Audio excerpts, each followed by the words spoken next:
Hello friends, welcome back to Rashmi's kitchen. ಬನ್ನಿ ಇವತ್ತು snacks ಟೈಮ್ಗೆ ಒಂದು ಟೇಸ್ಟಿಯಾಗಿರೋವಂಥ ಪೊಟ್ಯಾಟೊ ಬಾಲ್ಸ್ ರೆಸಿಪಿ ನೋಡೋಣ. ಇದಕ್ಕೆ ಮೊದಲನೇದಾಗಿ ಪೊಟ್ಯಾಟೊ ಚೆನ್ನಾಗಿ ಕುಕ್ಕರಲ್ಲಿ ಬಾಯ್ಲ್ ಮಾಡ್ಕೋಬೇಕು. ಬೆಂದಮೇಲೆ ಸ್ವಲ್ಪ ಪೊಟ್ಯಾಟೊ ಮ್ಯಾಶ್ ಮಾಡ್ಕೋಬೇಕು. ಅದಕ್ಕೆ ಸ್ವಲ್ಪ ಸಾಲ್ಟ್, ಉಪ್ಪು, ಕಾರ್ನ್ಫ್ಲೋರ್ ಹಾಕಿ ಚೆನ್ನಾಗಿ ಮಿಕ್ಸ್ ಮಾಡ್ಕೊಳ್ಳಿ. ಸ್ವಲ್ಪ ಅಕ್ಕಿ ಹಿಟ್ಟು, ಉಪ್ಪು, ಹಚ್ಕಾರದ ಪುಡಿ, ಕೊತ್ತಂಬರಿ ಸೊಪ್ಪು ಎಲ್ಲ ಹಾಕಿ ಚೆನ್ನಾಗಿ ಮಿಕ್ಸ್ ಮಾಡ್ಕೋಬೇಕು. ಬಾಣಲಿಲಿ ಎಣ್ಣೆ ಕಾದ್ಮೇಲೆ ಈಗ ನಾವು ಮಾಡಿಟ್ಟಿರೋ ಸ್ಟಫಿಂಗ್ನ ಇದನ್ನು ಸ್ವಲ್ಪ ಬಾಲ್ಸ್ ಥರ ರೆಡಿ ಮಾಡ್ಕೋಬೇಕು. ಈ ರೀತಿ ನೋಡಿ ಪುಟ್ದಾಗಿ ಉಂಡೆ ಮಾಡ್ಕೋಬೇಕು.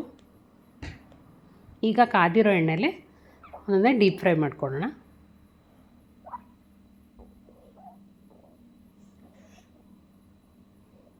ನೋಡಿ, ಇದು ಗೋಲ್ಡನ್ ಕಲರ್ ಬರೋ ತನಕ ಚೆನ್ನಾಗಿ ಫ್ರೈ ಮಾಡಬೇಕು.